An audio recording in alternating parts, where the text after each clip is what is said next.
Greetings and salutations, everybody. Welcome to the best damn movie-related show on the planet Earth, the John Campea Show, coming to you from right here on my YouTube channel. I am, of course, your host, John Campea, and it is an awesome honor and privilege, as it is every day, to have you, our international friends, join us as we gather together to talk about our favorite things in the world, movies, movie news, and all sorts of good stuff. And if you're worried about health concerns around the world, don't you worry. Lay back, wrap yourself up in a nice, warm Robert Meyer Burnett blanket, and he'll keep you safe from all things that ill you. Robert, how you doing, sir? Wow, John, a Robert Meyer Burnett. I'm the blanket. I'm the blanket. I hope I'm not a wet blanket, but yes, I will keep all of you warm. All of you out there and all of our great viewers, international friends, I will keep them warm for as long as I can, John. Hey, guess I had something kind of fun happen to me yesterday, but this is just the little bit of tech geek in me. You know, I like my gear, right? So, dude, I love that you love your gear. You have the best gear. I love gear. I'm a little bit of a tech head, but I do these things, thoughts on walks, right? Now, the camera I use for my thoughts on walks, and guess what, just so you guys know, a little bit later today, I might post it tonight, I might post it tomorrow, but fact checker Jonathan and I are going to record a how I make my thoughts on walks video. So we're going to go over the software that I use, the equipment that I use, how we edit it, all that kind of stuff. So a little bit later, my next Thoughts on Walks is going to be based on how we make Thoughts on Walks. And one of the things you'll see in that Thoughts on Walks is that the camera I use is a little 4K camera called the Osmo Pocket. And anyway, it's this tiny little thing, but it's a full 360-degree gimbal and all this kind of stuff. But you can get lenses for it that attach onto the front of this tiny camera magnetically, and I got a brand new lens for it the other day. I've been playing around with it. I just love it. So I've been like, ooh, but yeah, if you guys are interested in how I do those thoughts on walks, I'm going to be doing a full walkthrough on how we make those a little bit later today. And listen, guys, we do have a lot of good stuff to talk about here today. Of course, Falcon and Winter Soldier has halted production. We'll talk about that in just a little bit. Broke my heart when I heard Jason Statham has been leaving that Man from Toronto movie with Kevin Hart, but it looks like Woody Harrelson's replacing him. We'll talk about that. Vin Diesel says they're inexplicably going to be making a The Last Witch Hunter 2, which is kind of funny. Another Spider-Man spin-off movie announced over at Sony. We'll talk about that and a few things more. But the first thing we're going to talk about here today, our first thing I want to mention off the top is this. There is, of course, a brand new movie that's out there. It was supposed to come out quite a while ago. And that movie is The Hunt. The Hunt was supposed to come out a while ago, and it is now opening this week in theaters. It should be opening tomorrow in theaters. Now, I have been very interested in this movie because it looks like just a bonkers, crazy, off-the-wall kind of nonsense. It looked like, liberal Hollywood making a movie where liberals are the big bad villains in the movie, and apparently it was supposed to be just savage against left and right people and all this kind of stuff, mixed in with a whole bunch of gun, ridiculous, over-the-top violence and all that kind of stuff. So I've been very, very curious about this movie quite a bit. So I went out with great interest to a press screening the other night. And you guys know I don't go to a lot of press screenings anymore, but I've been waiting for this one, and I've been curious about this one. So I decided to run out and go see this one. And I can tell you, it's not that good. It's not that good. Oh, man. I know, but let me talk first about some of the pros of it. Some of the things that I appreciated in this movie. From a satire point of view, this movie's vicious because it, without any mercy, just in almost a bloodthirsty way, goes after everybody on the political spectrum. Like, it is savage against people who are right-leaning, savage against people who are left-leaning. It's just a movie that goes after everybody and does so with the gloves off. No kiddie gloves at all. It just goes absolute 100% savage on it. I'll also say, and some of it's very funny, I will also say that the stuff that I was really looking forward to, that over-the-top bonkers kind of violence in it, just like bonkers crazy violence, to some degree, it actually delivers on that promise. It does. There is some crazy violence. And I'll tell you what else, Rob. One of the things that I really appreciate about a lot of movies are movies that don't waste any time. Like they just jump right into it. I really appreciate movies that don't feel the need to spend 10 minutes just, oh, this is the world that this happens in. We're just going to walk around in it for a while. And then maybe in 10 minutes, the movie will start. This is like, bang, right out of the gate, this movie starts. And I really appreciate it. I also got to say that the performances are actually really quite good. I can't remember the name of the lead actress. Gilpin, the girl from the wrestling show, Glow. Yeah. She's real good in it. She's really good. And of course, Hilary Swank is always good. But the supporting cast was good and all that kind of stuff too. So that's all the stuff that I appreciated about the movie. So you might be wondering to yourself right now, Rob, well, then why didn't you like it very much? Betty Gilpin, by the way. Oh, thank you very much. I'll tell you why. At the end of the day, I don't hate this movie. I don't hate it. But while I walked out going, meh, it's mostly because of this. While I said they do savagely go after everybody on the left and the right and all that kind of stuff, it's a little too on the nose. You know, every time it's like I was watching it and all I kept thinking was, and I was sitting beside the great and wonderful Gray Drake. I was sitting beside her for the movie. And I leaned over and I said, you know, it's just that it feels like this movie thinks we're all too dumb to get the joke unless they over-explain the joke. You know what I mean? And when that happens, you move from comedic satire to something else that's so much more extreme that just pulls you out of the fun of the movie. And if it just happened once or twice, you can get over that. But the thing is, it's layered on so thick that it becomes a complete and utter distraction through the movie, that some parts that could have been really funny lost their humor because they way overdo it or way over explain it, where something more subtle would have had much better comedic impact. You know what I mean? And here's where the big problem with The Hunt is, okay? On the one hand, it's supposed to be this gritty, over the top, super violent kind of fun time of the movies. But when you're so heavy and so deep and go so too far with your satire to the point that you're over explaining and like trying to make it so, it makes it feel like they're two different movies. Like even the gritty fun violence loses its fun because it feels like I'm just watching a Saturday Night Live sketch. Right. You know, if they had done everything else on a little bit more subtly, then I think it would have blended in with the action and it would have heightened the action and all that kind of stuff. So listen, I'm not sitting here saying that this movie is terrible. I'm not sitting here saying no one's going to like this movie.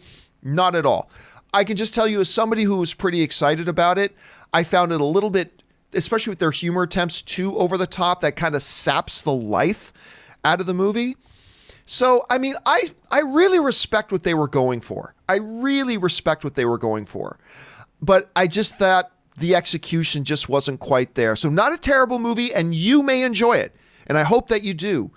But for me, my expectations were not met. I was hoping for a little something better. Let me ask you this. You saw Ready or Not? Yes, I did.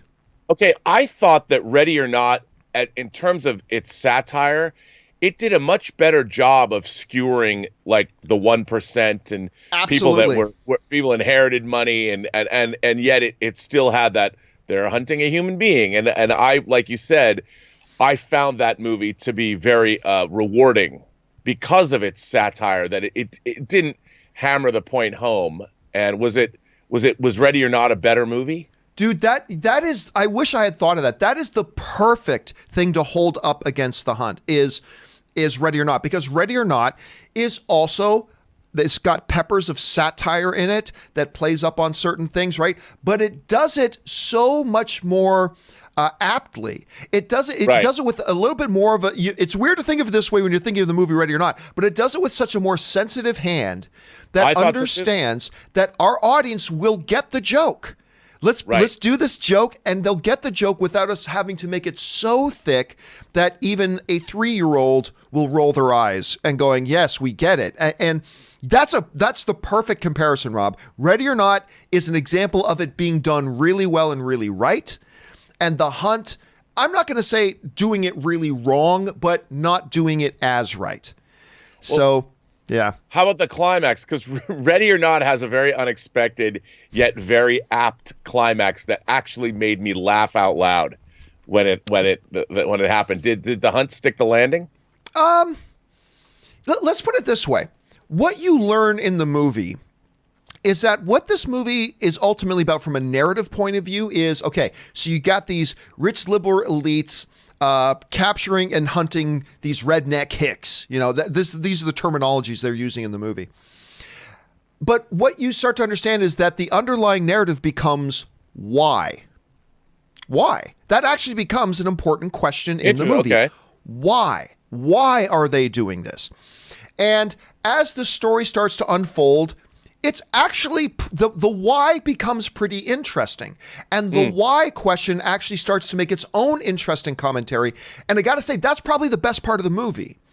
That whole thing about exploring the why and then the climax of the film, which is the answering of the why, is kind of one of the more interesting parts of the movie. So, yeah, at the end of the day, Rob, I'm going to say this is not a terrible movie. It's not awful. I don't think you're just throwing your money away if you go watch it, because I do think this is going to appeal to some more people other than me. And I think there's a chance. I think it's got just a little under 50% on Rotten Tomatoes right now, which means close to half of the critics like it too, and a little more than half the critics don't. I'm one of the ones who don't, but it's still, if you think it looks really appealing, it still might be one worth you checking out. I'm just letting you know in advance, I walked out a little bit disappointed. So there's that, guys. Question is, how are you thinking about the movie The Hunt? Maybe you were never interested in the first place. Maybe you've been dying to see it. Anyway, jump on down to the comment section below and let us know your thoughts. Okay. With that down, guys, let's move on to our main topics today. And how do we select our main topics here on the John Campea Show? Well, it's really rather simple. You see, you guys come up with them by going anytime over to www.thejohncampeashow.com/contact. Once you guys get there, you're going to see a form. Fill it out with your topic or question. It's totally free. Hit submit, and then maybe, just maybe, you might see your submission featured as one of the main topics here on the John Campea Show. With that down, let's move on to main topic number 1. And our first main topic today gets submitted to us by Darren Fleece, who writes, "Hey guys, Sony seems to be moving full steam ahead with their own Spider-Man universe films. I just read that Bob Orci has been hired to write yet another Spider-Verse movie for Sony, although there doesn't seem to be any details on who it will be. What do you think about the hire, and who do you think this movie will be about?" All right, thanks a lot for sending that in, man. And yes, we already know we've got Venom 2 coming. We know we've got Morbius coming. I suspect a Kraven the Hunter movie is probably not all that far away, but they just did announce, it's being reported that Bob Orci has been brought in to write a new Spider-Man movie. This is the report that we get from The Wrap, who writes, "Details about the project or which specific Marvel character will be used are currently being kept under wraps. The Orci project would be a part of Sony's Marvel Universe, would be a part of Sony's Marvel Universe, which is not a part of the Marvel Cinematic Universe." Well, that's becoming a little bit more into question with that last Morbius trailer, but at any rate, while initial indications were that the character would be related to other Sony Marvel films like Venom that are connected to Spider-Man. All right, so there's that. Bob Orci is going to be writing a new Sony motion picture. So Sony seems to be moving full steam ahead at this point. Sony is moving full steam ahead, making their projects and making their movies. Rob, the interesting thing to me about the Bob Orci hire is I feel mixed on it because, you know, I've met Bob Orci. I've had Bob Orci on a panel of mine once. One of my Comic-Con panels, Bob Orci, a number of years ago, was kind enough to come. Actually, him and Edgar Wright were my co-guests on a panel I did a couple years ago, and he couldn't have been more wonderful. He couldn't have been more wonderful. And he's done some stuff that I've really, really liked. Now, you know, you and I differ on the J.J. Abrams era Star Trek movies. Just a little. Yeah, just a little, but you do know that I like them at any rate. So, yeah. So I like that. I thought he did a great job on Mission Impossible 3. I really like, as much as I hate almost all the Transformers movies, you guys know I really like that first Transformers movie. I dig that first one. I also really like some of his television work, like Fringe. And one that not a lot of people watched, and it kind of crapped out in its last season, but I really like that movie that show Sleepy Hollow.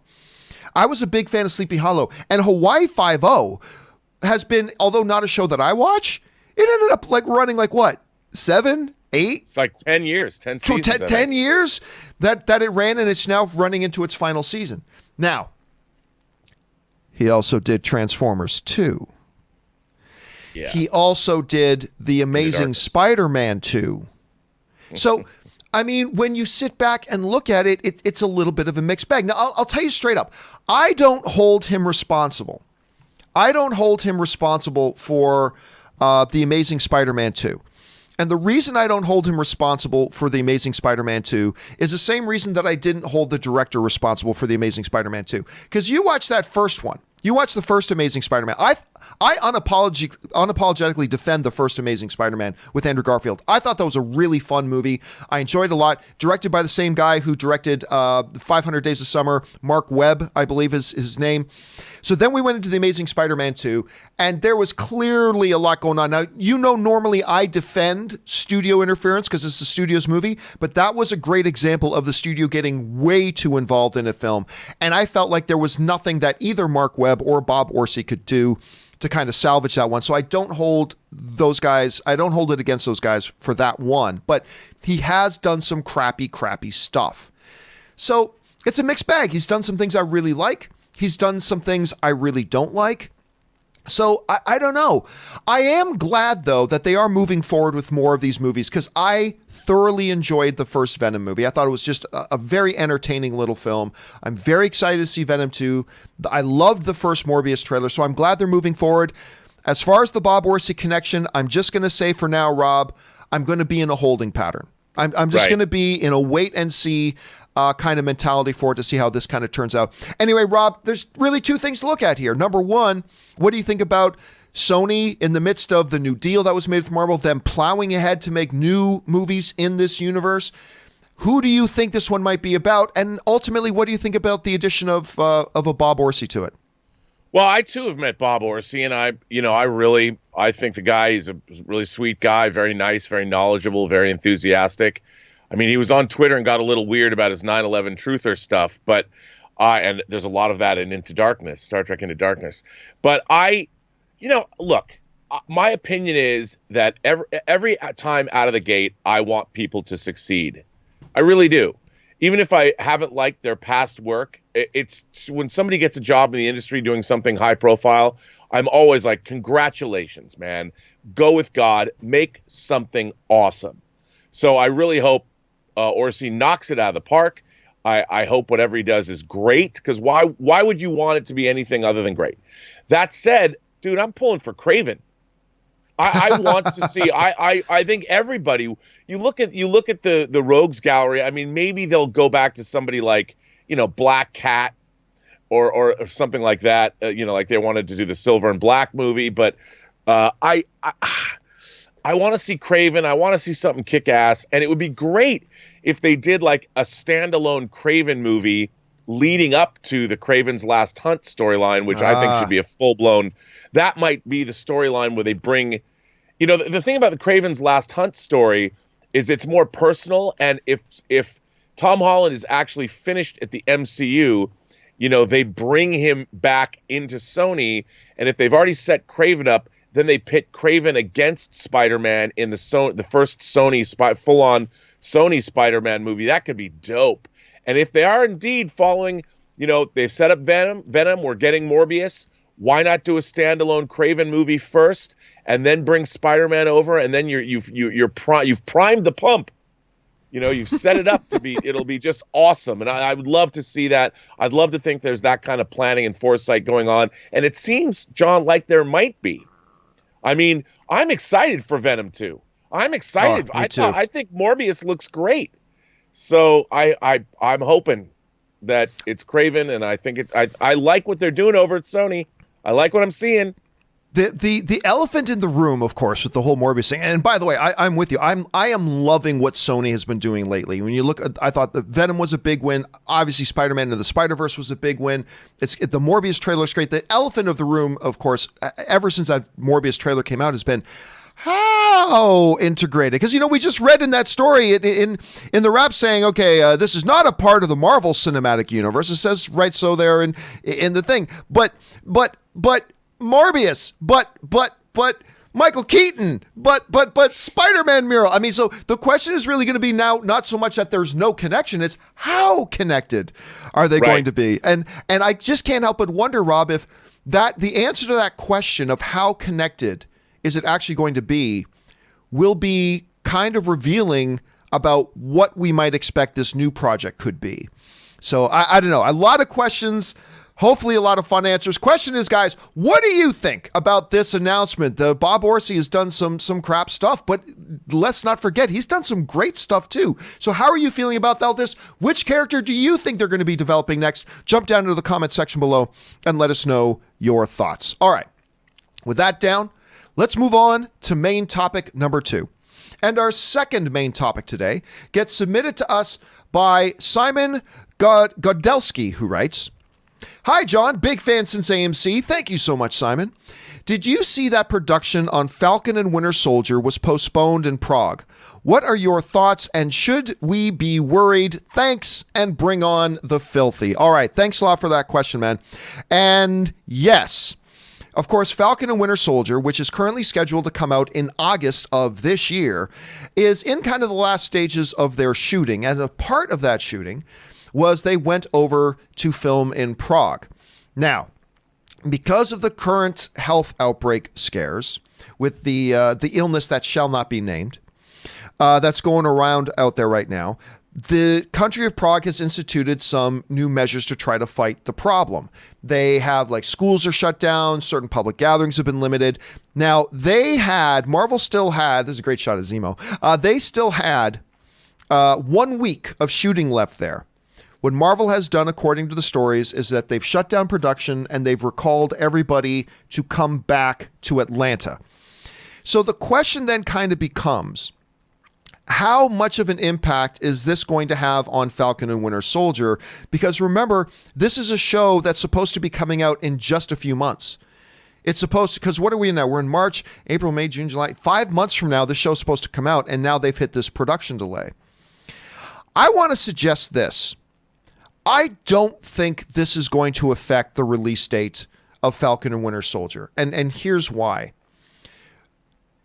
One big reason is that they only had 1 week of shooting left over there.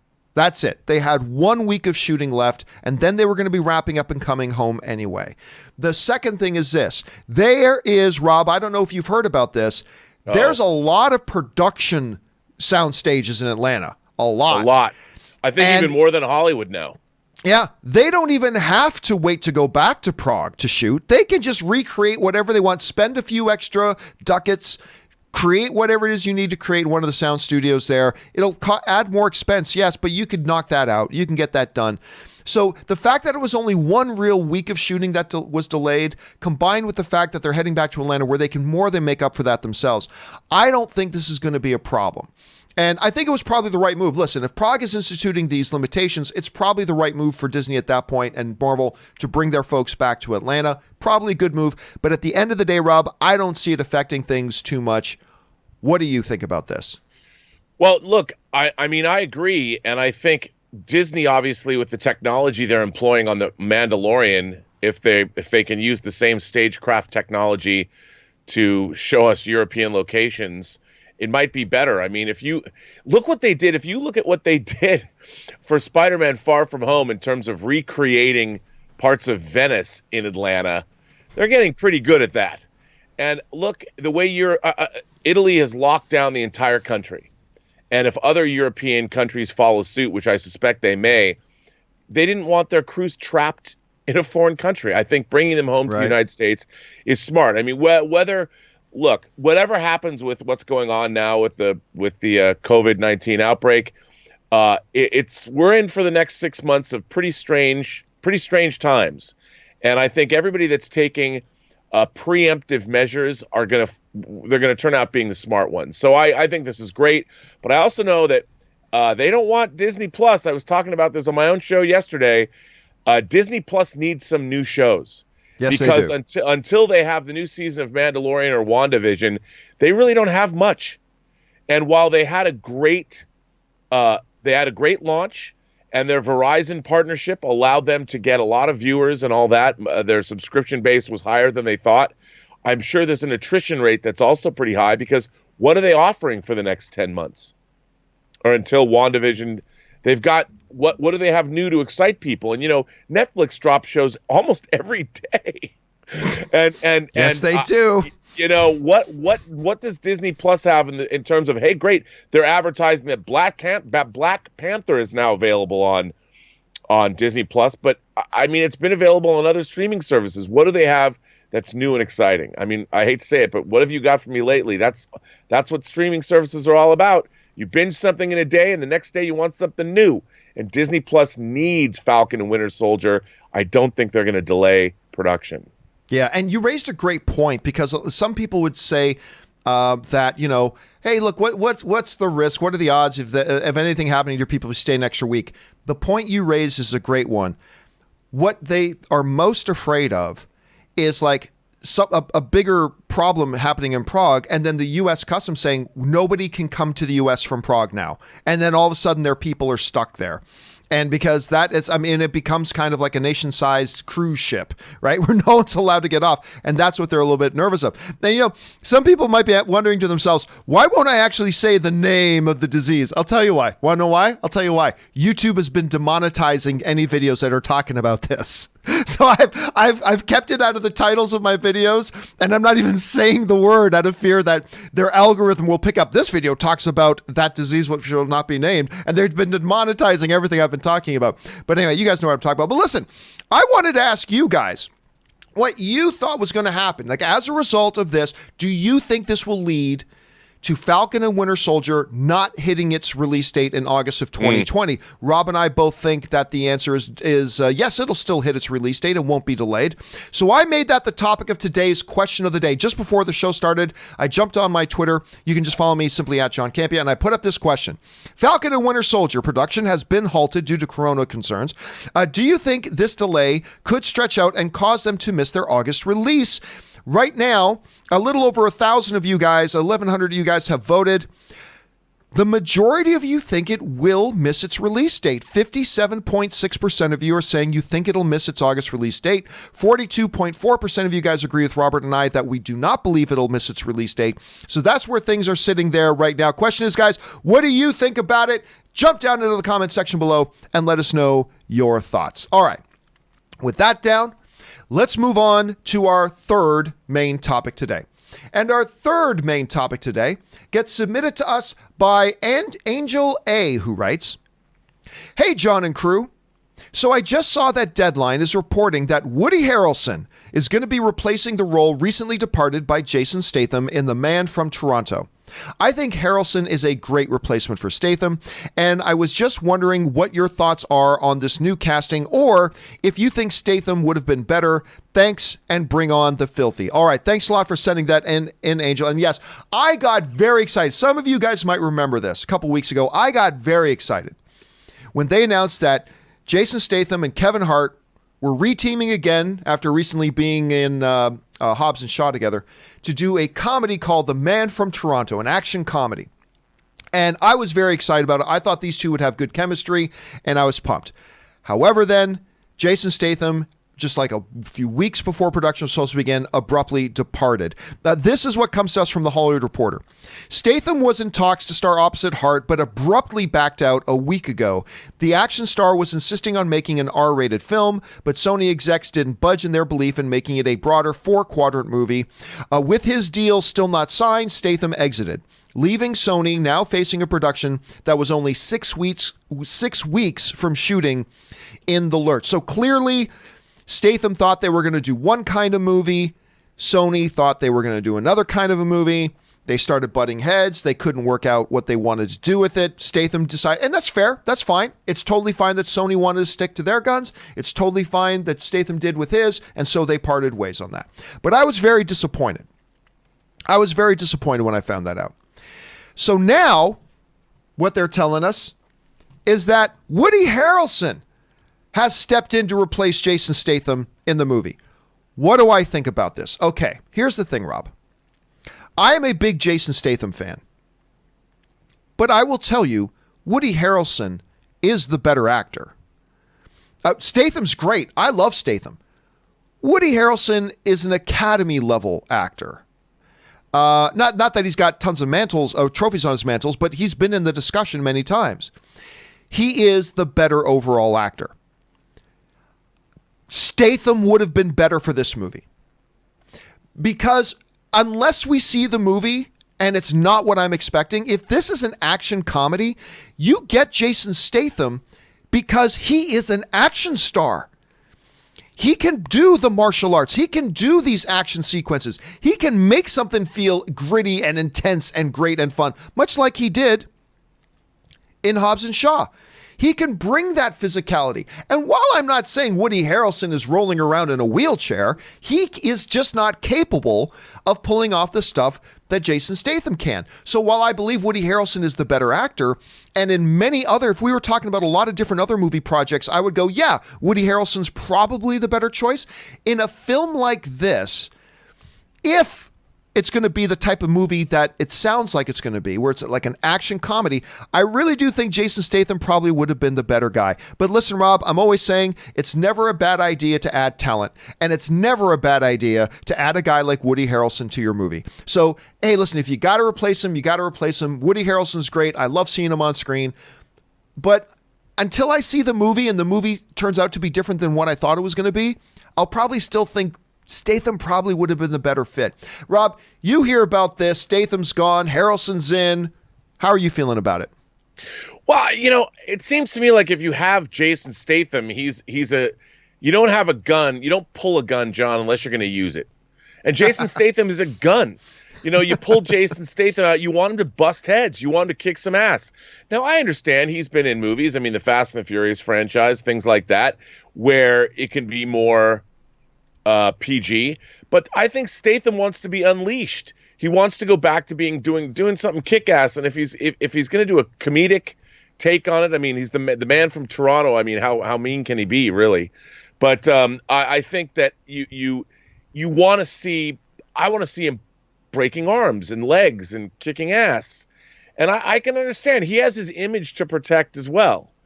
And I think that when you look at movies like say a Deadpool or I think after doing the fun stuff like Hobbs and Shaw and like the Fast and Furious movies, he wants to go back and do something where he really brings out, he's unleashed. Statham unleashed. That's what he wants now. He wants to do something where blood's going to hit the wall. And I don't think that would happen in a PG-13 movie. I get where he's coming from. Woody Harrelson's more of a funny guy. Like you said, he's probably a much defter actor, but it depends. If they don't want to make a movie where blood's hitting the wall, I get it. I understand why he left. I don't think that means it's going to be bad, though.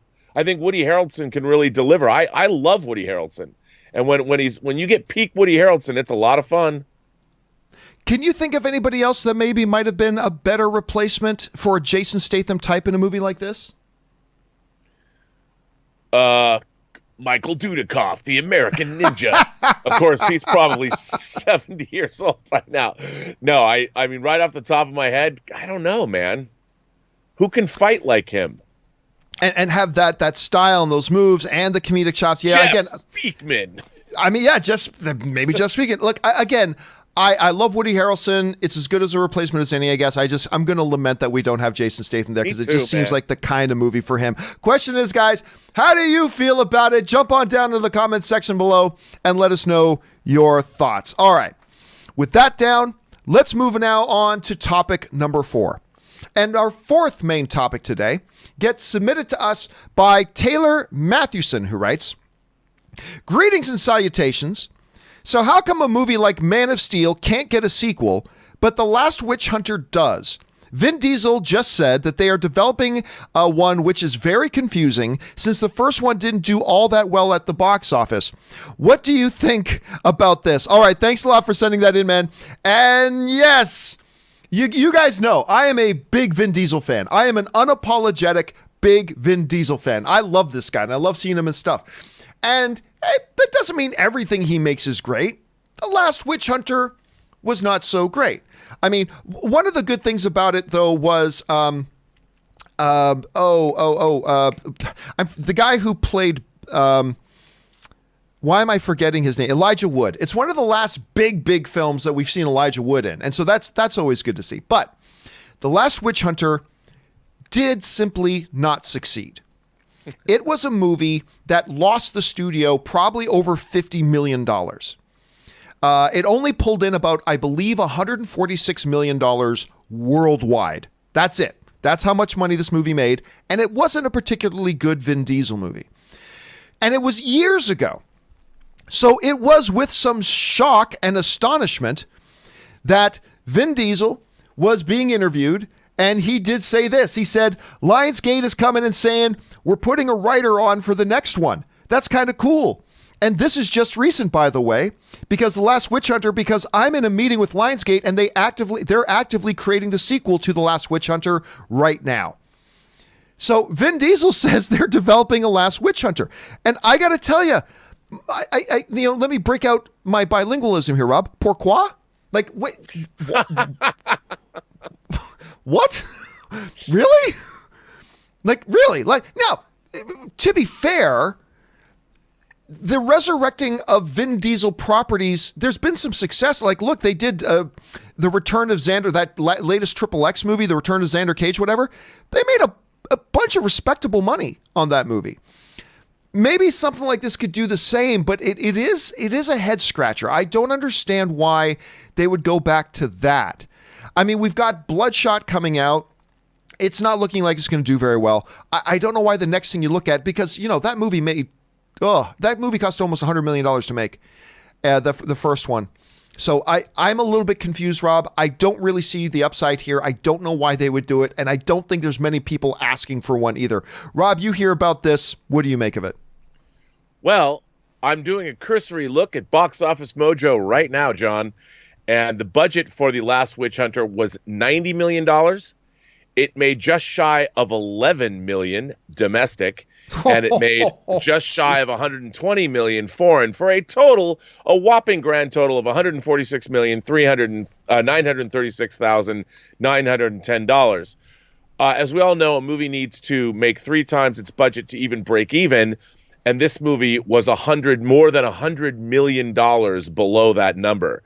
So the idea that they would be developing a Last Witch Hunter movie, to me, seems like science fiction, quite frankly. And science fiction that'll never come true, unless they're doing it as a series of DTV movies that they're making for $4 million each or something. They would have to make another Witch Hunter movie for $90 million just to recoup. I mean, and then that movie would have to make $300 million, and that wouldn't even recoup. There's no way. I don't believe it. Do you think maybe there could be any plausibility to say making another Last Witch Hunter? Because fantasy stuff is pretty big right now. Right. But say like bringing it in around the same budget that, say, a Bloodshot is operating on. Because I think Bloodshot's budget is like a really modest, like $47 million, or I can't remember what the number was, but I think it's pretty. But let's say they were able to make a Last Witch Hunter and they were able somehow to do it for like $41 million with a little bit of recognition of the IP, big star because Fast 9 will have come out by that point. Do you think there could be some validity to doing it if they could get that budget down to about half of what the budget was, or do you think at that point it's still a lost cause? I can't even see that, because even if it was $40 million, if it made 3 times its budget, you're looking at $120 million, and the worldwide gross on the first Last Witch Hunter was $146 million. Yeah. So the economics just don't make any sense. And, in the case of a movie like Bloodshot, I read that the director, he's a first-time feature director who got his start. He directed video game cutscenes. And I'm curious because, as you well know, video game cutscenes have become more and more sophisticated. There's I'd have to say, some really great filmmaking going on in certain video game cutscenes. And I've read a few positive notices about Bloodshot.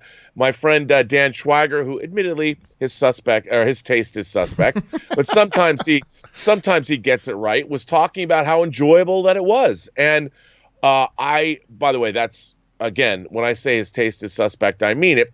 By the way, Dan, I've loved you. I've known you for 30 years. I'm just saying, you know as well as I do that we disagree. But he did like the movie, and maybe it'll come out and be good. And I think that's the way to do things, making movies like that at that budget level. But a $40 million budget for Last Witch Hunter, that. I mean, I couldn't even. This movie is so far in the hole. I mean, it's a huge money loss, this movie. And I don't see how it, unless the one thing that we don't know is maybe it was a huge hit on video and streaming. But you and I both know that video and streaming does not make up that kind of loss. No, you and I it both doesn't. know that. It doesn't, but maybe and today it's even worse than it was before. So I don't know. It's an interesting thing here. Guys, what do you think about this? Do you think that this is just nonsense? Maybe you think it's a good idea. Maybe you feel like, no, today is the right time to do something like this. Strike while you can. This could be really good right now. Or maybe you're thinking like Robert, and honestly, I agree with him that there's just there's no path to victory here for doing another The Last Witch Hunter. How do you guys feel about it? Jump down to the comment section below and let us know your thoughts. All right. With that down, let's move into our fifth and final main topic today. And our fifth and final main topic today gets submitted to us by Jake from State that's one of my favorite commercials of all time. Jake from State Farm, who writes, khakis. I really liked Invisible Man, and I just read that Blumhouse is diving right back in and doing another classic monster movie with Dracula. I think Blumhouse is exactly the right studio to give the king of all monster movies icons a proper treatment. What are your thoughts? All right, thanks a lot for saying that in, man. And listen, by the way, Invisible Man just crossed $100 million on a $7 million budget. Do not adjust your speakers, ladies and gentlemen. You heard that right. It just crossed the $100 million mark on a $7 million budget. Blumhouse continues to hold an educational class for the rest of Hollywood about how to make movies financially responsible way and still reap huge profits. So good on them. So now they're talking about doing Dracula. This is the story that comes to us from Entertainment Weekly. Destroyer filmmaker Karen Kusama has... What's that? Kusama has been tapped to direct a film about Transylvania's most infamous resident, with Jason Blum's Blumhouse set to produce. Entertainment Weekly has confirmed. The film will be set in the present day, and Kusama's frequent collaborators Matt Manfredi and Phil Hay are penning the screenplay. So what's interesting about this story right now is that apparently, while Dracula is one of the great Universal monster movies, and Universal has been working with Blumhouse quite closely, it hasn't been officially said that Universal is going to be involved in this in any way, shape, or form. That's not to say that they won't be. It's just that the official reports coming out right now are saying, as of this moment, nobody's kind of attached to it outside of Blumhouse. So I got to suspect at some point Universal will get attached in there and brought in to be a part of this. Rob, you hear, I mean, they did such a great job with The Invisible Man. That was wonderful. You hear about them revisiting Dracula now, specifically not pulling a Bram Stoker's Dracula and setting it back in the ages, but it's going to be a modern day take on Dracula. Do you like this news? Does it make you nervous? Does it make you excited? What do you think about it? Dude, Karen Kusama makes me excited, let me tell you. And I'll tell you why. Before she made Destroyer, and I loved Destroyer. I mean, maybe not is the most fun movie in the world, but I love Destroyer. But I loved even more the movie that she made before that, The Invitation, which I think is one of the best horror films of the decade. And I loved it. So hearing that she's taken this on, I'm very, very, very excited about this. And I think it could be great. I think she's perfect for it. I think Karen Kusama, her career fits and starts back in the day, but to me, she could be the new Catherine Bigelow. Maybe not the visual stylist of Catherine Bigelow, but a female director that is not afraid of taking a look into the darkness. And I think that she's really going to deliver something special with this Dracula. I really do. I heard this news, and I wanted to do the the Peanuts happy dance, you know, the da-na-na-na-na-na-na-na-na, da-na-na-na-na, you know, where they're all doing that thing. That was how I felt when I heard this news. I'm stoked. This really makes me excited.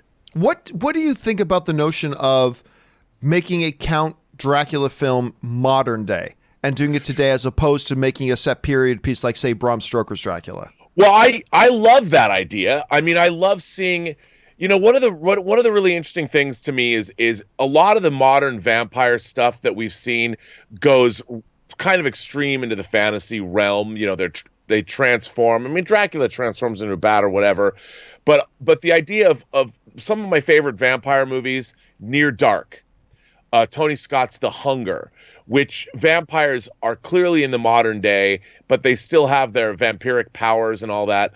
I love this idea that you retell Stoker's Dracula now, and yet you still keep the sort of gothic romanticism and the idea of seduction, and I love the idea. I think it's a great idea, and kudos to them for moving forward with this project. It goes straight to the top of my list as one of the most exciting genre films that's being made. By the way, if I dare say, there is a book by Glenn Duncan called The Last Werewolf that would certainly make a great companion piece to adapt if they're going to do their Monsterverse. So, yeah, I'm excited. So a modern Dracula film, maybe with an old world feel to it, and see where they go with that.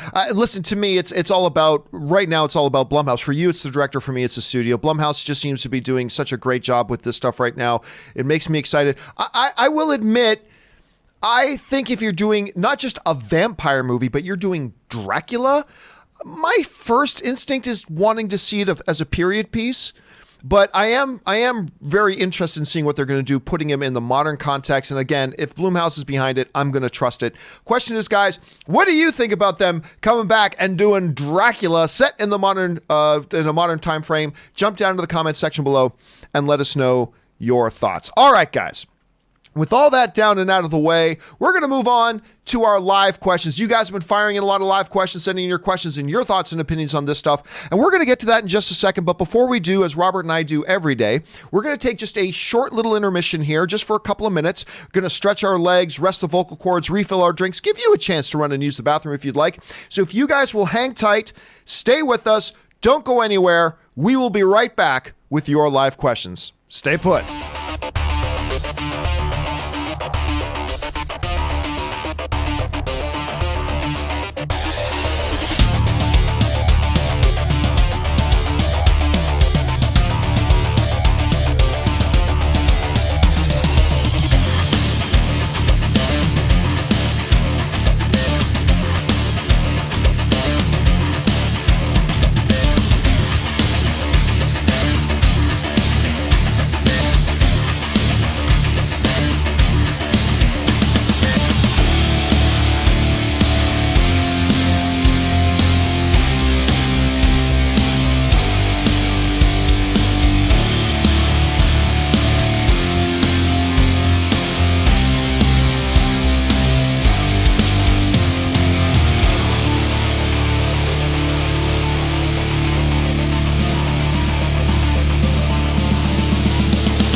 are back. Thank you, ladies and gentlemen, for your patience and indulgence as we took just a little bit of a break there, refilled our drinks, rested the vocal cords, and now let's move on and start getting to your live questions. And we're going to get things kicked off here with Noxie.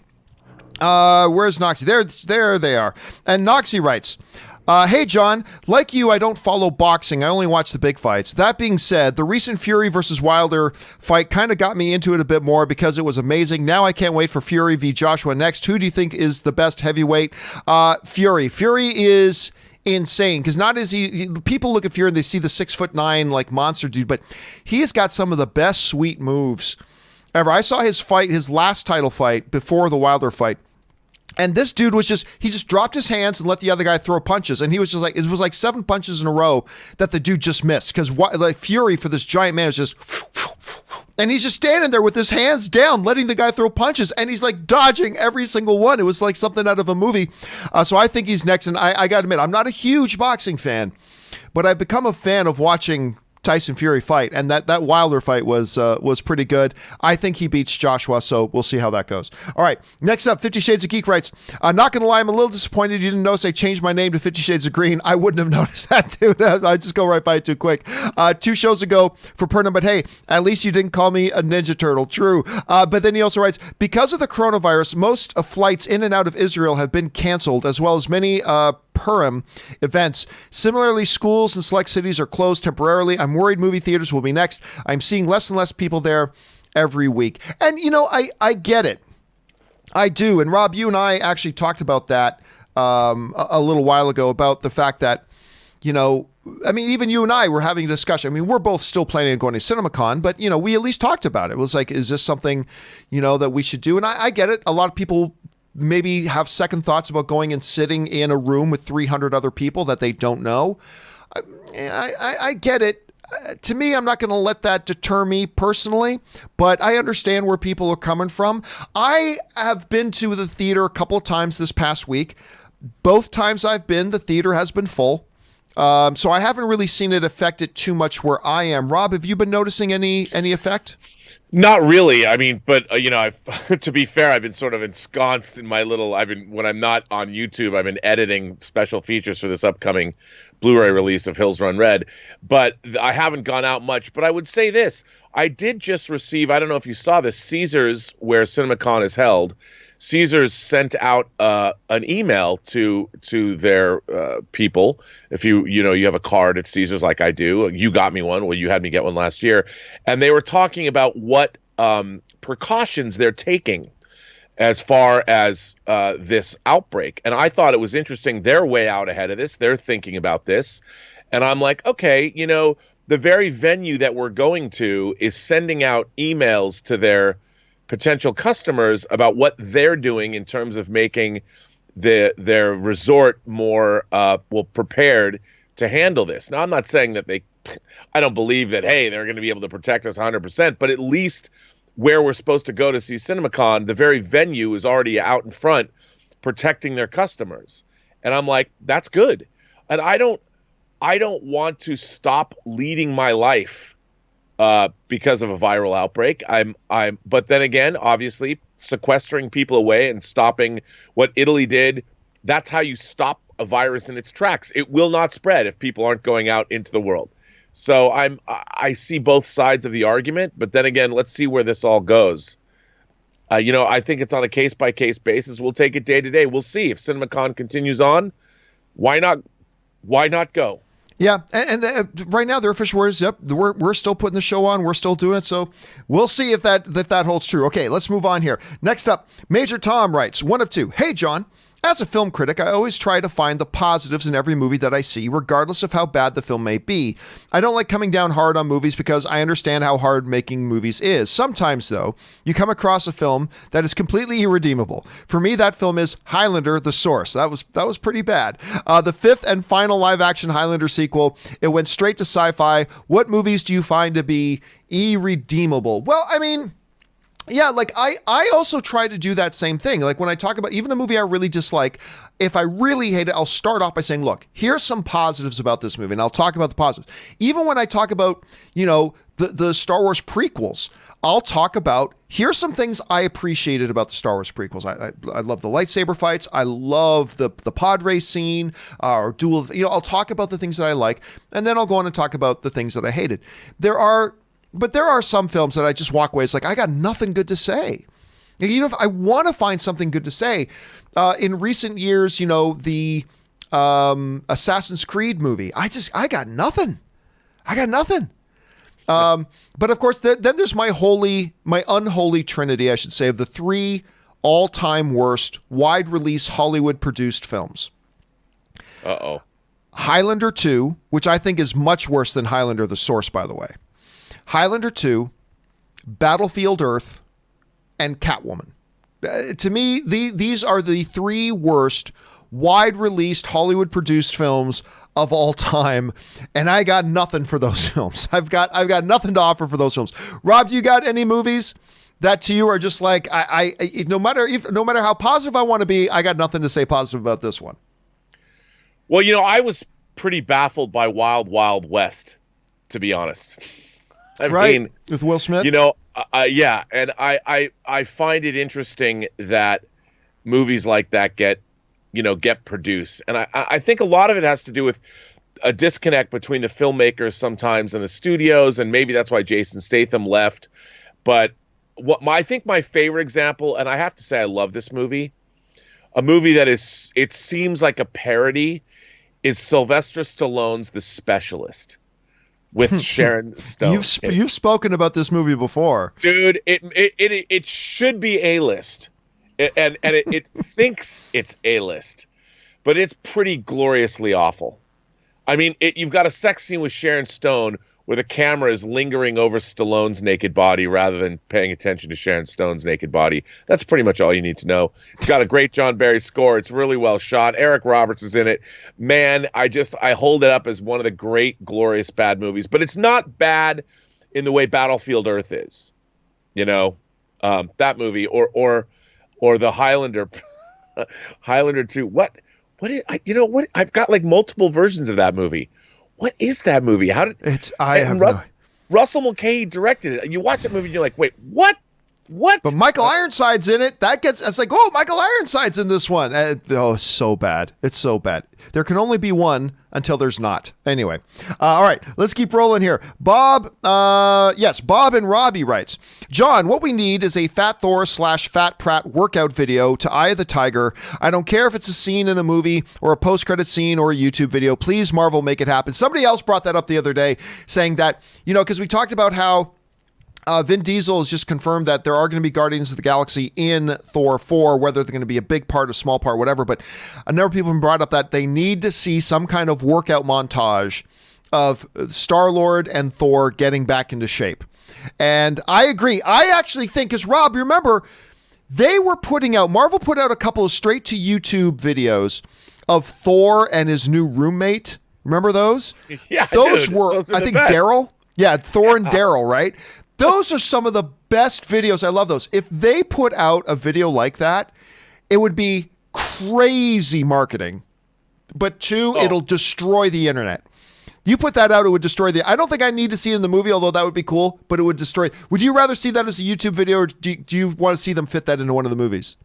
Well, I mean, look, if it could be a good throwaway gag in the movies, but like you said, if they did a video like, what would be really interesting, it's a workout video, but you would incorporate their various skill sets into the workout video. Like maybe you have Star-Lord blasting Thor with blasters, and he's moving in between the bolts of fire or something. I mean, it could be, doing a workout video is hilarious, and do it like it's real.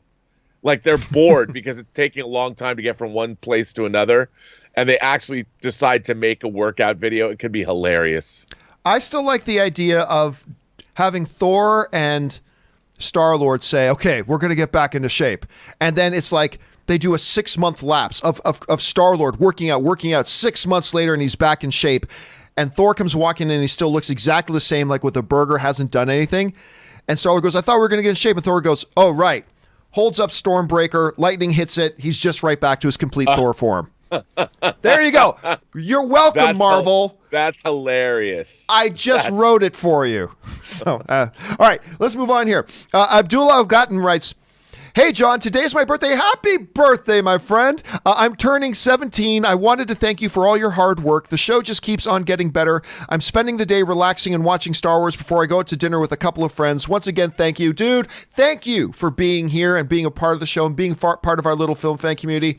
And happy birthday to you, Mia. Have a glorious year ahead of you and a glorious day for you as well." So thanks for sharing that. All right, Darklock63 writes, "One of two. I find it amusing that fans do not understand that if a movie is made for the fan community, you'll more than likely get a decent opening weekend, and that's it. The Mandalorian and Star Trek IV worked because one did not need to be versed in the lore, novel, comic, or graphic novel at all to require adaptation appeal beyond the fan community. Otherwise, to quote you, it's too inside baseball." I mean, yeah, that's true. That being said, there are some things that you can very specifically do that is very inside baseball if the demographic you're targeting is large enough and how big your box office needs to be successful is modest enough. If you are able to combine those things, then you can still be successful, just not, say, $1 billion film, right? So that's why I remember, Rob, before Detective Pikachu came out, and you and I both really liked the trailers for Detective Pikachu. We were pretty excited about it. I didn't love the movie, I'll be honest with you, but we were really excited by the trailers. But you remember, we were constantly having people writing into me saying, "John, you're crazy. This movie's going to make $1 billion. It's like it's the biggest IP in the world. That means it's going to make it's a blah, blah, blah." And I said, guys, I think it'll be big, and I think it'll be a hit, but it's not going to be that big. The scope of its appeal is just too limited. Now, it went on to make over $400 million, which is huge. That's great. But a far cry from that billion, because they were able to appeal to a very large base demographic. Then there are more finite-sized demographics that you got to be careful of. So yeah, in general, Dark Luck, I agree. You do have to be careful in making sure you're making something that appeals to more than just its core fan base, because most of the time the core fan base is simply not big enough. But sometimes, Rob, it is significantly large. And if you make it for a modest amount of money, then the amount you need to make becomes modest and it can work. Can you think of any good examples of something like that? God, I mean, there's so many different kinds of things that it's something on the tip of my tongue and it's eluding me. I've got a great example for this and I don't know what it is. You have to come back to me on that. What are some of the ones that you can think of, like, as we look at, say, whether it's comic book movies, video game movies, can you think of a good comic book or a video game movie where it was able to not just hit its core audience, but it was able to stretch beyond that and go to the wider audience? I've seen more examples of things that didn't. But I think, look, I would say that the MCU has broadened. Nobody gets. This is kind of what I want to say, I guess. Nobody gets as successful as the MCU does without broadening its appeal beyond a core demographic. I mean, let's face it. These are comic book movies.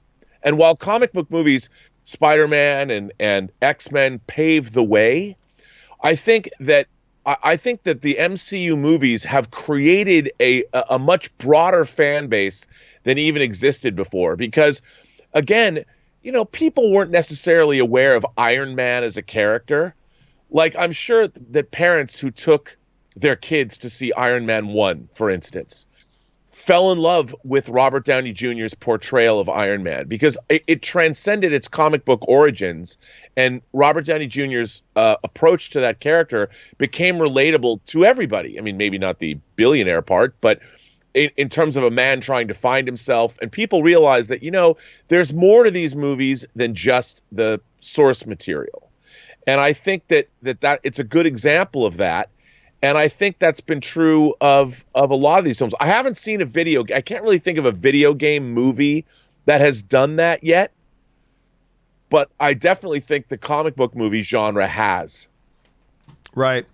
All right. That's a great answer. All right. Next up, let's move on here to Kurt, who writes, John, who would have thought that when Black Widow was announced that it star 3 Oscar-nominated / winning actresses? I'm especially looking forward to seeing how Florence Pugh's character presumably takes the baton from ScarJo as the new Black Widow. And again, this just kind of goes back to the conversation we were just having. The comic book movie genre, particularly the way that Marvel has kind of contributed to it, has opened the door and become appealing for big prestige level performers and actors. Like, look, when you get Sir Ben Kingsley and Robert Redford and Anthony Hopkins and when you start getting like the creme de la creme of these people coming in, you stop being stunned by it. And it's amazing because you do see the cast list for this movie. And I stopped being surprised by it because we've just become accustomed now to seeing these big prestige names in Hollywood, Academy Award level names joining these films. And you're right, it is something to keep our eye on. All right. No cactus sex. A reference to something I was saying before. Writes, hey, John. I love going to the movies in general, but some movies I love watching solo. My friends think it's strange, but something about going late at night to the theater by myself is calm and soothing to my soul. Do you think it's weird for me to go alone? No, I go to the movies by myself. I'm not going to say all the time, but I probably at least half the time I go to the movies, I'll just go by myself. Listen, I've got an AMC Burbank 16, AMC Burbank 8, and AMC Burbank 6, 3 AMC movie theaters within 15 minutes walking distance of me. So at any time that Anne's busy, and I've got AMC A-List, I can jump on, book my ticket, walk down, sit down, grab some popcorn, and watch myself a movie. I don't think there's anything wrong with going to a movie by yourself. Now, it might be a little bit different going to like a kid's movie as an adult man by myself and sitting in the back of a theater full of kids. That one I'd feel a little awkward about. But generally speaking, nope, I got no problem going to the movies by myself. I think it's perfectly good, and I agree. It's kind of a relaxing time sometimes. I mean, listen, if I'm going to a big event film, I do want to go with friends and I want to whoop it up with my friends. But other than that, no, I go to movies by myself all the time. Jonathan Vigoa sends in a $50 tip. Thank you so much, Jonathan, for supporting the channel on that level. And listen, if this is a question, not only we're going to answer the question right now, we're going to answer it in its own standalone video within the next week or so. Keep your eyes open for it. All right. Jonathan writes, what are your favorite trilogies that started / ended in the 2010s? Examples are Star Wars. That's not Star Wars. Planet of the Apes, Avengers, Thor, and Captain America. Personally, my favorite is How to Train Your Dragon. 1 and 2 are amazing, with the third solidly closing it out. Yeah, the How to Train Your Dragon trilogy is really overlooked. They are wonderful movies. All three. They really are. They're absolutely wonderful. I've got to say, personally, of the trilogies, and you might be loosely using the term here a little bit, but for me, it's got to be Captain America. The First Avenger, Winter Soldier, Civil War. I mean, they're just great. Thor, I would like to say, but Thor 2 was a little bit of a weak link, so that kind of takes that out of it. Planet of the Apes, I love the first 2. The third one was good, but the third one also had some major disappointing things about it, in my opinion. Train Your Dragon's great, but I got to go, for me, the Captain America films, because I also think that the first Captain America film, Rob, you and I were talking about this just a few days ago.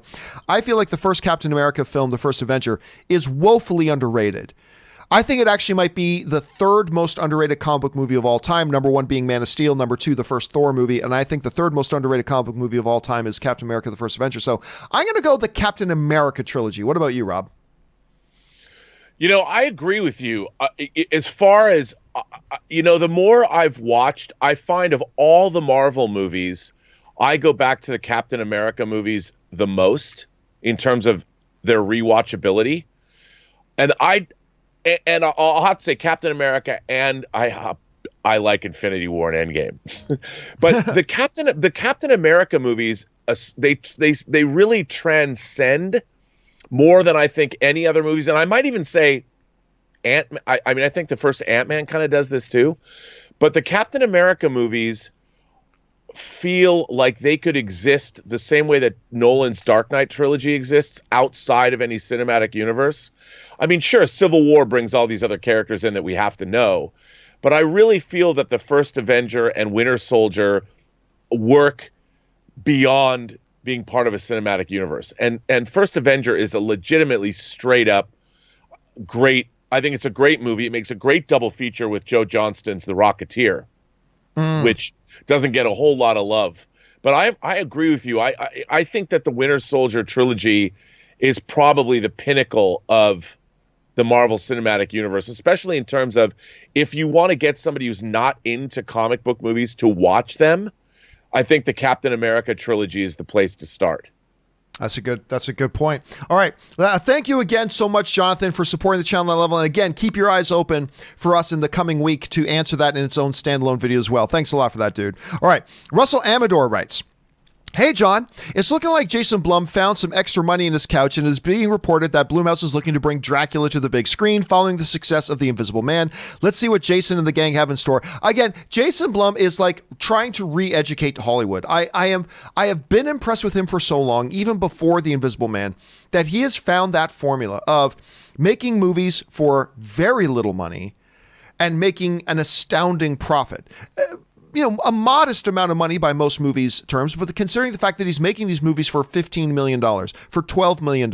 In the case of Invisible Man, he made the movie for $7 million, and it just crossed the $100 million mark worldwide. It is crazy what he's doing, and I'm going to be very, very curious to see how he brings that sensibility to Dracula, so I'm looking forward to that. Ryan Lohner writes, I just saw what has to be one of the most underrated Stephen King adaptations, Dolores Claiborne. Yep. An extremely hard book to adapt, but they pulled it off, and I swear the age shifting on Kathy Bates is on par with anything from the MCU. Kathy Bates, who was just nominated for an Academy Award for the Clint Eastwood movie. Why am I freezing on the name of the movie? But the Atlanta Richard Jewell. For Richard Jewell, she is a powerhouse. She kind of broke onto the scene and jumped into everybody's collective consciousness with Misery, understandably so. I believe she won the Academy Award for Misery too. Another King adaptation. Another King adaptation. So I'm with you, man. I'm completely with you on that. What do you think, Rob? I'm a huge fan of Kathy Bates. I think she can do no wrong. And Dolores Claiborne is absolutely one of the most, I think Taylor Hackford directed that, is absolutely one of the most underrated Stephen King adaptations, 100%. I think that film is a terrific movie. And I dare say maybe the movie I liked even better than the book.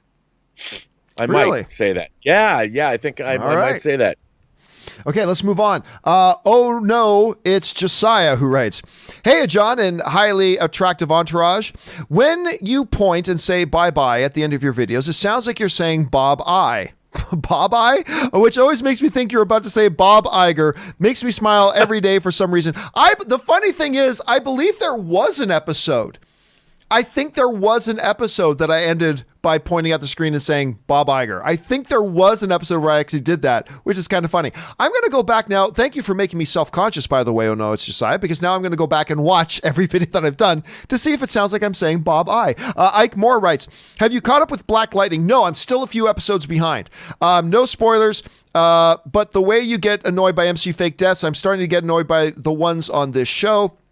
Again, I haven't been caught up, so I obviously don't know what it is you're referring to quite yet, but I will get myself caught up. This is one of the CW shows that I thought I would hate that I actually do enjoy watching, so I'll get caught up on that pretty quick here, Ike.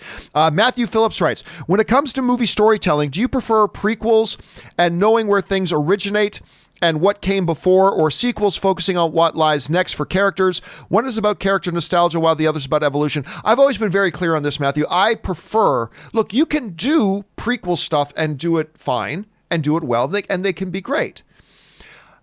All other things being equal, I personally prefer that stories move forward. I personally prefer stories moving forward. Now, something like Rogue One, though, Rob, is a little bit different because while it happens in earlier timeline, it's about none of the characters that we knew, right? It's a totally different story with totally different characters surrounding an event we heard about, but we've never met these characters. That's a little bit different than, say, like a young Yoda movie or something along those lines. And again, they can work. I'm not holding anything against them, but I usually defer to wanting to see my stories move forward. in time. So that's my general preference. Rob, how do you feel about it? Well, I agree. I mean, I like seeing things, especially Star Trek, move forward. I think that's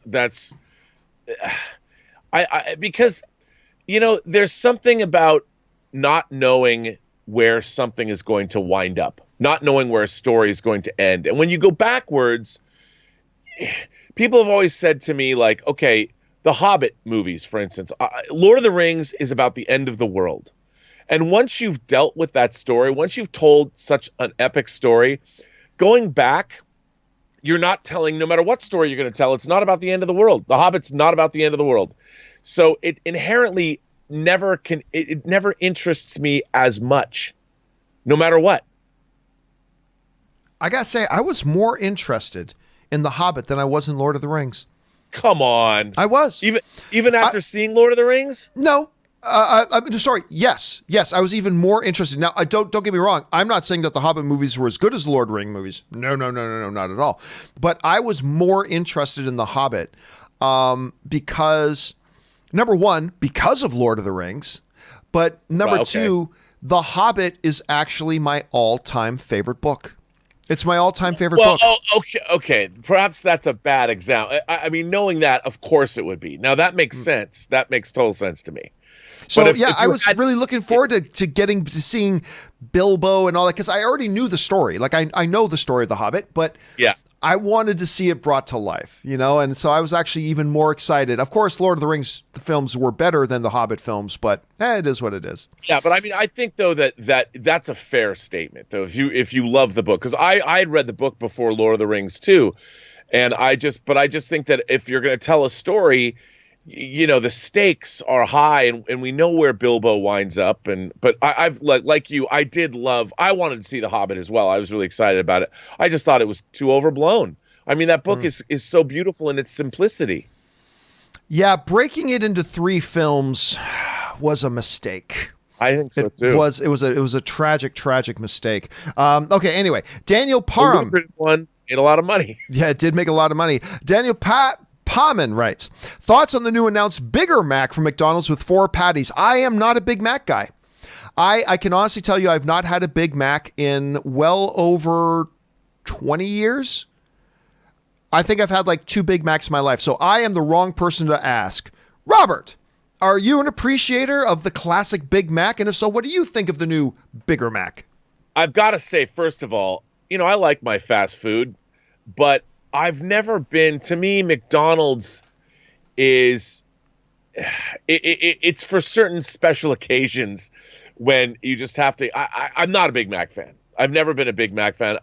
McDonald's was never my first choice. That's not to say McDonald's fries, there's a lot about McDonald's that I really liked. But I just don't, it's not my go-to, but I have not had a Bigger Mac. But I do want to, I always feel that McDonald's never gives you enough meat anyway.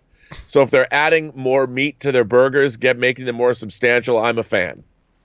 All right. Next up here, we've got Juan Espinoza, who writes, 1 of 2. Hey, John, hope you're having a good day. I am having a good day so far, Juan. Thank you so much. I had a thought. Could be dumb, but regardless. Assuming that Marvel decides to bring Deadpool into the MCU, couldn't Deadpool's marketing make it eccentrically clear that his own standalone movies are R-rated? They did use Woody and Buzz in the most inappropriate way possible in Deadpool 2 trailers, showing adults that it was not a kid-friendly movie. Also, when he's in a PG-13 team-up movie, could cuss words be bleeped out? It's clever marketing for the solution. This is what a lot of people have been saying, Juan. Here's the underlying major problem. Bob Iger, who is no longer CEO of Disney, although he is still the chairman of the board and will set kind of the direction of what the overall identity of the brand needs to be. Bob Iger's fundamental issue is this. He understands, in Bob Iger's philosophy, you have to care for and culture the relationship between them and their consumers very, very carefully. And one of the things Bob Iger has said publicly and has made it very clear, and is one of his most outstanding things, is we never want to do anything that even remotely could come close to confusing our parents and things like that about what is safe and not safe to bring their kids to.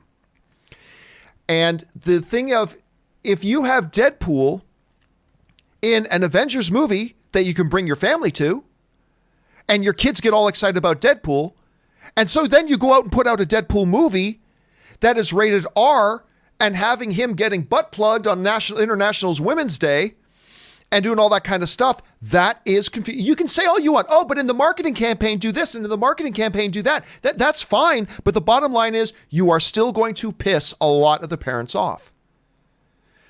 Because, you know, I brought little Jimmy to go see this one movie, and you got little Jimmy all excited about Deadpool, and now you're putting out a Deadpool movie, and I can't bring my kid to that one.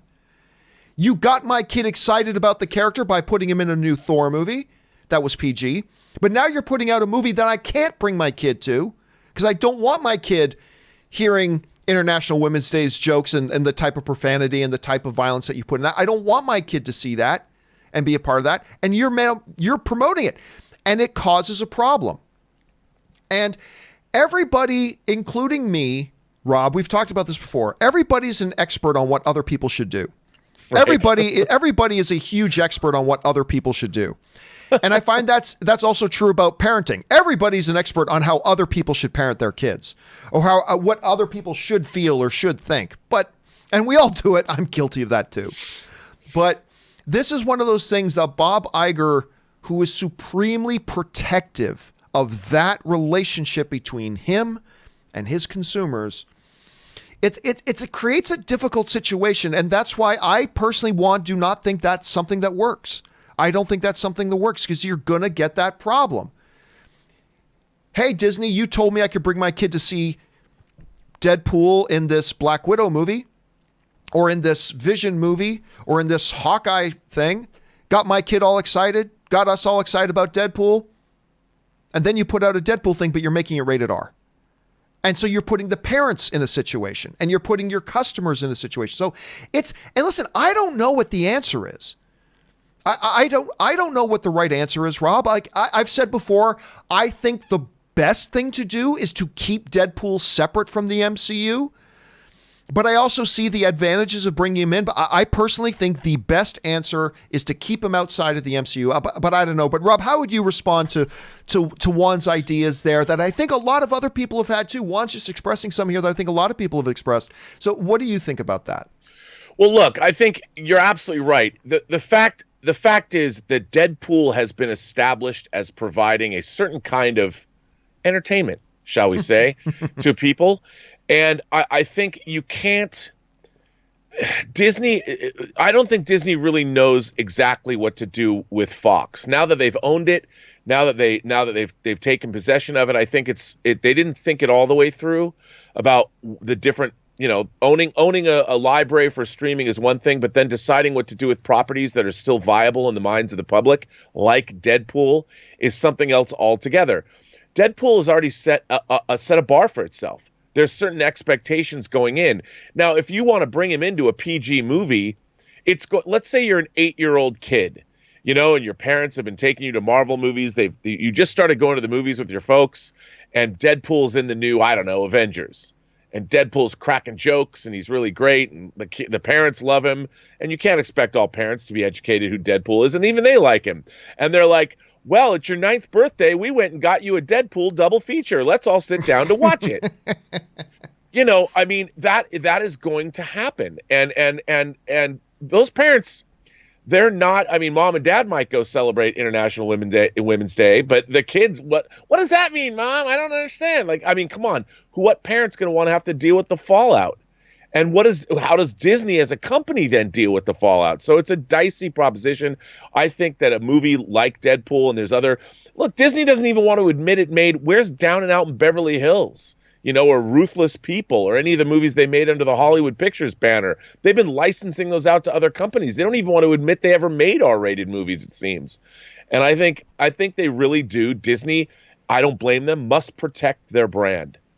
And I don't know if bringing Deadpool into the MCU is the smartest thing in the world to do. Yeah, and if they can find a way to do it, great. I just think a lot of us fans, we think very self-centrically. which is natural. As fans, we think very self-centrically. I would like to see Deadpool in the MCU. Okay, that's great, but Disney's got to ask the bigger scale questions. They have to protect their brand. They have to, and they want to make it's tough, Rob. I make it sound like it's an easy answer. It's not. I don't really know what the answer is. So anyway, it's going to be a question, Juan. It's going to be a question that we're all going to keep asking ourselves until we finally know what Disney has come up with as an answer. So we'll see how that goes. All right. Jay Meister writes, I administrate a big Marvel group on Facebook, and one member told me that we can't discuss the movies because we didn't make them. My brain hurts now. You know what, Jay Meister? This is what I would tell you. This is what I tell people who get involved online and everything. Never worry about what one person says. Never. Because listen, every stupid thing you can possibly imagine coming out of a human being's mouth, somebody has said. So I wouldn't worry about it too much. Just don't get engaged with it. Just keep doing what you're doing. Keep focusing on helping that fan community where you're at, and don't worry about that too much. All right, Mr. Kaplan writes, just want to show you some love, John and Rob. Oh, thank you so much, Mr. Kaplan. We always appreciate that. Thank you. Adrian McGraw writes, made my own Amazing Spider-Man 2 cut, 35 minutes cut out, and though I'm biased, it made it a better sequel. At I am Adrian on if you want to give a look, John and Rob. Listen, unfortunately, first of all, how are you able to put that up online? Be very, very careful. There could be some copyright issues there. But yes, I think that's a movie that definitely would have been addition by subtraction. I think just slicing a lot of crap out could have made that movie a better movie. So that's an interesting thing. I just love fans getting involved in stuff like that. So well done, Adrian. All right. Dave XP writes, even Superman has his kryptonite, but I'm yet to see what Toretto's weakness is. Toretto has no weaknesses. That's the thing. Toretto has no weaknesses. I've said it before, Rob. If Vin Diesel's producing the movie, you can have Dominic Toretto against an armada of naval Russian ships, and Dominic Toretto has nothing but a wrench, and he'll win. He'll win. Listen, everybody throws around the term Mary Sue. I've said it before. I'll say it again. The only real true Mary Sue in movies today, and I love my Fast and Furious, and I love Vin Diesel. I'm just saying, the one true Mary Sue in movies today is Dominic Toretto. He has no weaknesses. He has no faults. He can take anybody and anything in the world, and he'll win every single time, single-handedly. I mean, hell yeah. And you know what? And it is what it is. All right, here. Let's get through a few more. Let's see. Frog of Thunder writes, I just heard that Quentin Tarantino just announced Kill Bill, The Whole Bloody Affair as a roadshow release with Kill Bill Volume 3 when it releases same year as highly requested Last Witch Hunter 2, The Predator 2, Guy Ritchie's King Arthur 2. I believe Frog is being facetious. I'm like, wait a minute, I didn't hear that unless something did come out in the last, half hour or so. I did not hear that. Yeah, there you go. I wish I was Geeky Gator writes. Where are we at? There we are. After 4 weeks in a row of using Geeky Gator's questions, making it one of the main questions of the day, there's only one explanation: collusion. Geeky Gator is actually you, Rob, or Aaron, using Geeky Gator as an alias to have your own questions answered. Well, no, I can tell you that's not the case, because number one, I'll tell you why Geeky Gator's questions get answered. It feels like every other day, one of Geeky Gator, because Geeky Gator is doing something nobody else is doing. He's actually writing in questions about significant movie news topics that have come up that nobody else is writing in about. And that just makes his question get answered. Now, listen, if I was going to write my own questions, I would use a different name every day. I wouldn't make one name. That would be the most idiotic thing in the world you could do. So that's just plain stupid. But let's say, here's an example of what happens. A new picture of Batman comes out, right? So what will happen is I will get 100 or 120 questions sent in about the new Batman picture. Well, I can only select one, right? But everybody's asking about that. Meanwhile, I'm just going to make up a news story. Okay, I'm just going to make up a movie news story. Scarlett Johansson joins, I don't know, a Wizard of Oz remake, right? Hey, new Batman imagery versus somebody joining a cast of a movie.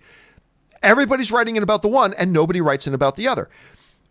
Where Geeky Gators found the sweet spot is realizing, hey, if I write in a question about one of the other movie news stories of the day, I've got a better chance of being selected. And quite often what happens is he's like the only one writing in about that news item. And so his questions get picked. And so, yeah, and listen, I don't keep track. I never have. I never will. I don't keep track of whose questions got asked and whose questions didn't. I just, there's like a 1 to 200 emails that come in every day. I can't bother tracking that. I just see who's writing in a good question about some significant topics that are relevant to today's show. And that's why they get picked. So anyway, there you go. Okay. Sex Machine writes. Sax Machine, I should say. My mind's somewhere else. Sax Machine writes, I recently saw The Way Back, and I have to say I was not impressed. Super emotional payoff I should have received at the end never materializes, not even a great sports film. In the same vein as Hoosiers or Blue Chips, it's unfortunately a pass. That's the first thing I've heard from anybody that says they didn't really like it.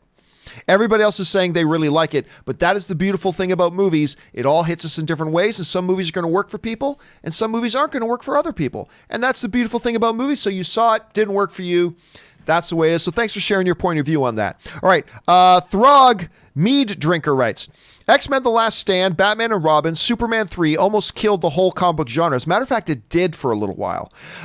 In 3 different decades. Those are some of the worst sequels ever made. I don't hold Reeves responsible for Superman 4.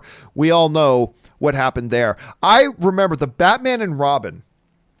Rob, I so remember this. That movie was such a train wreck for people that it really did, for a period of time, killed the genre. People in the studios now were no longer wanted to make those movies, and Blade came along later and had some success, and I love the first 2 Blade films. I hate the third one, but I love the first 2 Blade films.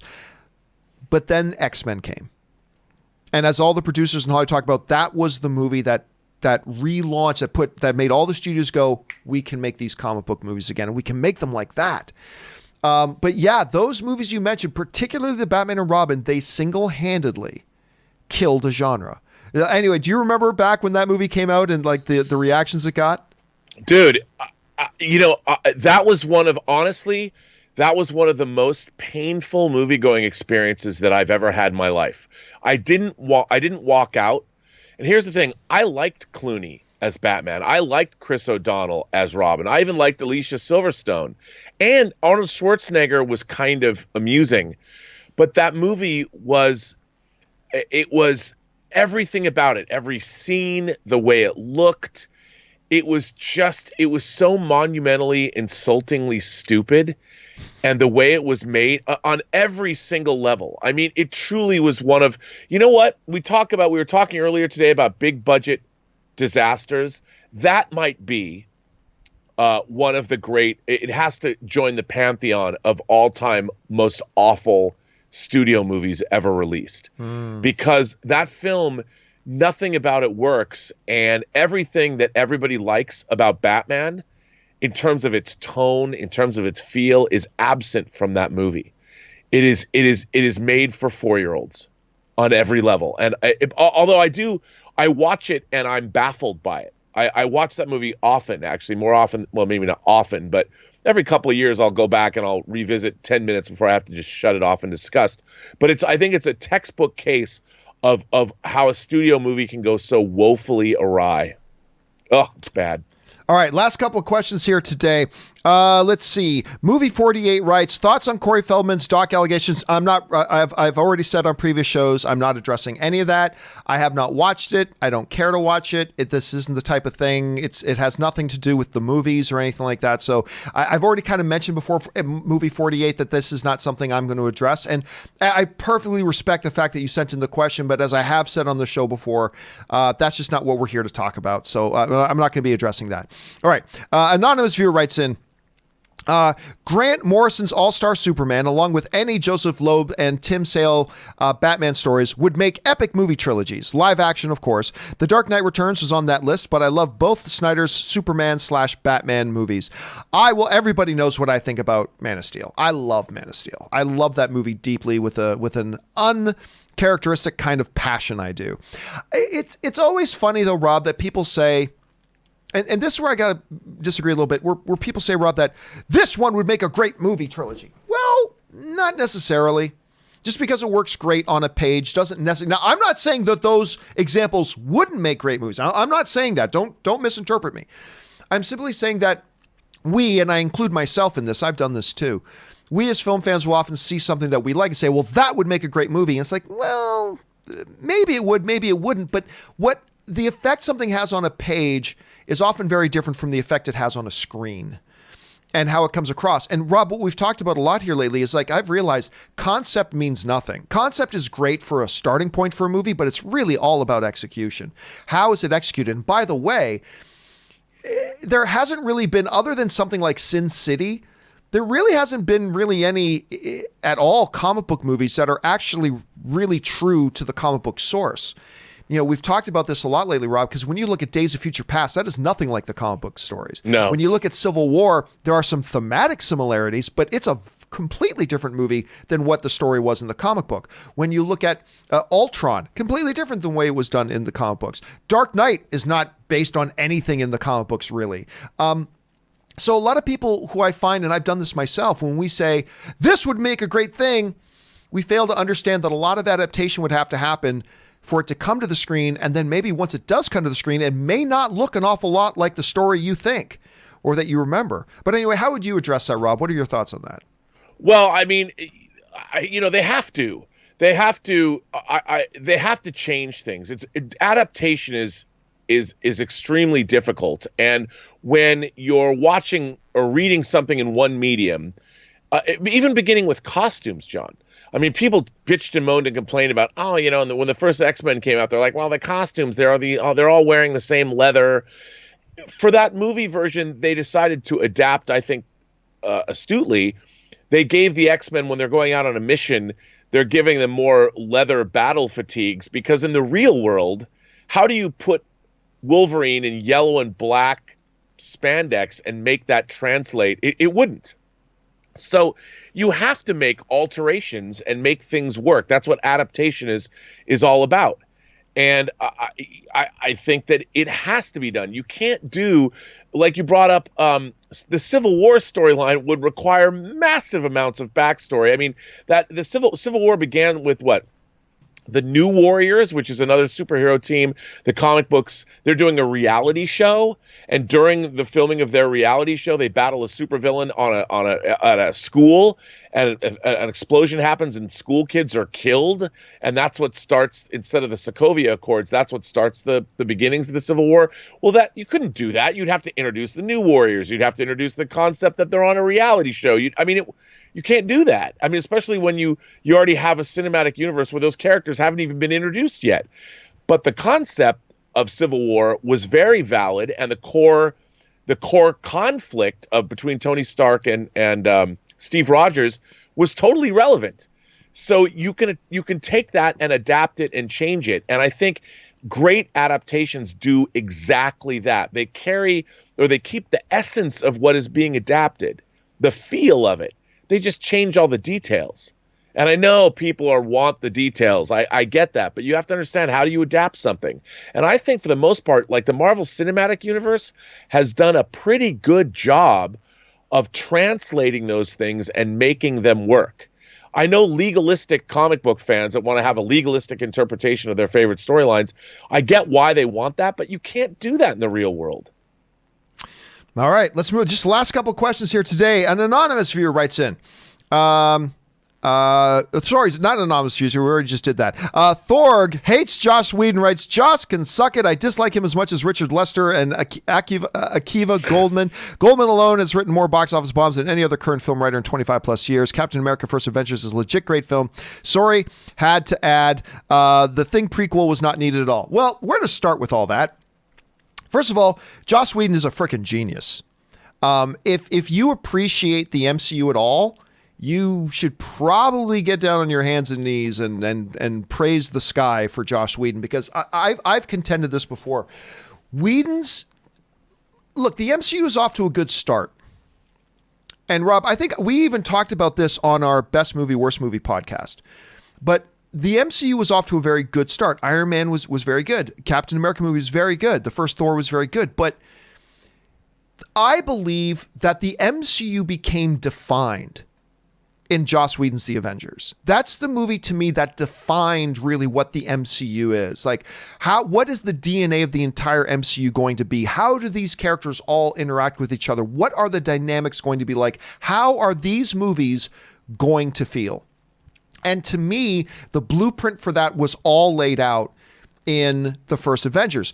Kevin Feige felt so much so that in a number of the other movies that came afterwards, he kept flying in Joss Whedon just to sit down and try to punch up script and do all that kind of stuff. He infamously did that on a couple of the films. And, Ultron just keeps getting better and better the more I watch it. I feel you. Yeah, I mean, not as good as the first film. Not as good as the first film, but so I think it's great. Now, as far as the Thing prequel was not needed at all, there's never been a motion picture in the history of cinema that was ever needed. Let's just be clear about that. There has never been a motion picture ever created, including Star Wars, that was ever needed. They make them because they might be entertaining to people. And how entertaining that Thing prequel was is up for debate for sure. But Rob, do you got anything to add to any of that? No, I mean, other than the fact that I really do agree with you. I think that the Avengers, they were leading up to the Avengers. And if the Avengers hadn't worked as well as it did, and let's face it, it worked like gangbusters. I mean, that was one of the only times in a movie theater, John, I can ever remember. I was sitting there. I saw it with Nikki Griffin and some other people, and I was sitting next to her, and I'm thinking, is this movie real? Like, I literally, even though I'd seen the movies leading up to it, I could not believe I was actually watching an Avengers movie. I couldn't believe how much I was enjoying it. And if it hadn't worked, that would have been the end of the MCU. As much as Bob Shea rolled the dice on the Lord of the Rings movies over at New Line, they were going to make 2, and then Peter Jackson made a Hail Mary presentation to him, and he went for 3, and it worked so well. I mean, I don't think anybody's ever risked as much as Kevin Feige and the people over at Marvel with that Avengers, let's call it their own Avengers initiative, and it worked. And oh my God. And it was Joss Whedon, like you said, he stuck that landing and made possible everything else that followed. If Avengers hadn't worked, they would have been dead in the water. Yeah, I agree. All right, last 2 questions of the day. Mr. Kaplan, first of all, an anonymous viewer just sends in a tip. Thank you so much for supporting the channel. Mr. Kaplan writes, I would love to see a God of War film. Thoughts? I've said there are just a couple of video games that I think have real cinematic potential. One, of course, is Uncharted. One is Last of Us. But God of War really its narrative is very, very cinematic in nature, and I think I would be very intrigued by that as well. Final question of the day. Jay Master writes in. Sends in a large super chat. Thank you, Jay Master, for supporting the channel on that level. Jay Master writes, hey, John, Disney just announced before the show started, I did read this, before the show started, they will release the documentary The Beatles Get Back on September 4th, 2020.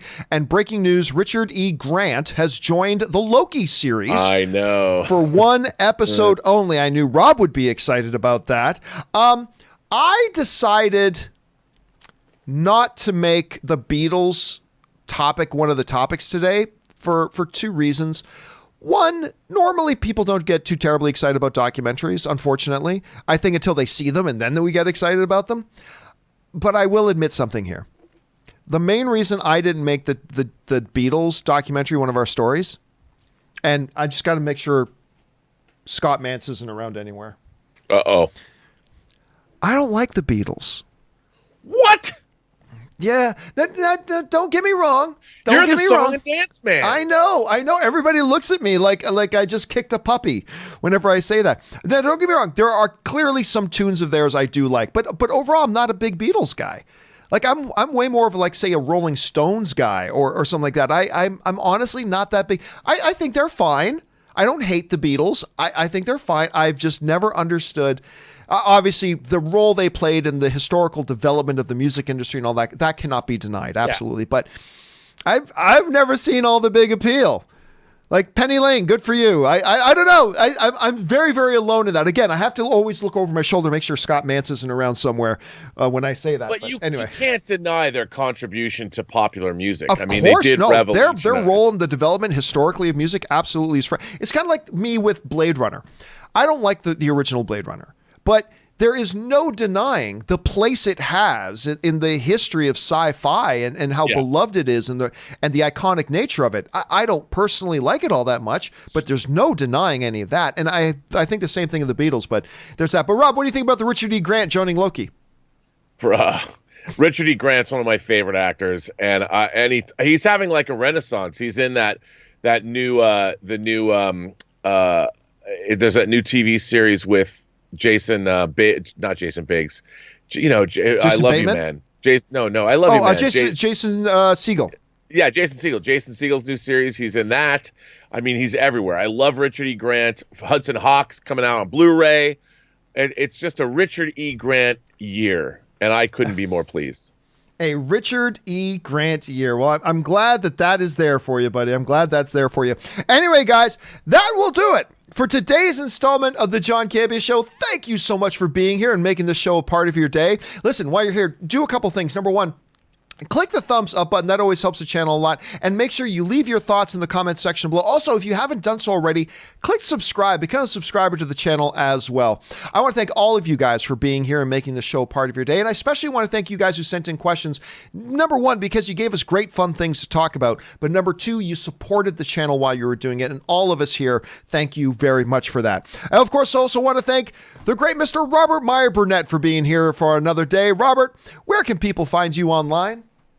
You can find me on Twitter at BurnettRM. Find me on Instagram under my own name and Robert Meyer Burnett. And find me on my own YouTube channel, The Burnett Work, and my show, Robservations, the show about something. Always good having you here, dude. And, of course, thank you again to everybody for being here. You can follow me on social media simply at John Campea. That will do it for us for now, guys. Thank you so much for being here. My name is John Campea, and until next time, bye-bye.